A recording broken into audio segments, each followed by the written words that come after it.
Davom etamiz. Andijon tumanidagi 16-sonli bolalar musiqa va san'at maktabi o'qituvchi va o'quvchilarining yillik hisobot konserti bo'lib o'tdi.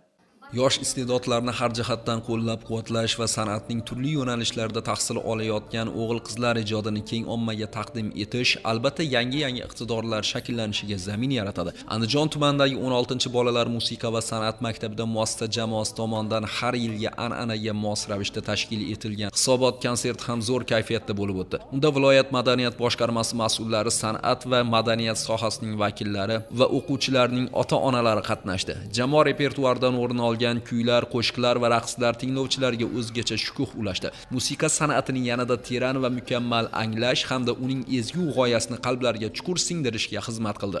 Hisobot konsertimiz juda bir ko'tarinki ruhda bo'lyapti. Bu yilda sarhisob qilsak, 170 ta o'quvchimizdan 20 nafar o'quvchimiz respublika va xalqaro tanlovlarida yuqori natijalarga erishdi. Har bir nota tovushi hamohanglikda taralayotgan musiqalar yig'ilganlarning san'atga bo'lgan ishtiyoqini yanada boyitishga hamda miriqib hordiq chiqarishiga imkon yaratdi.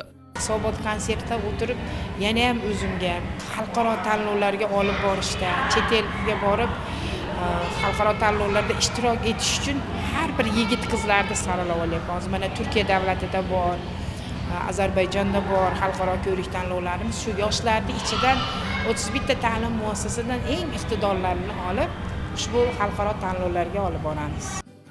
Hisobot konserti yakunida turli respublika va xalqaro ko'rik tanlov sovrindorlari hamda fidoyi ustozlar taqdirlandi.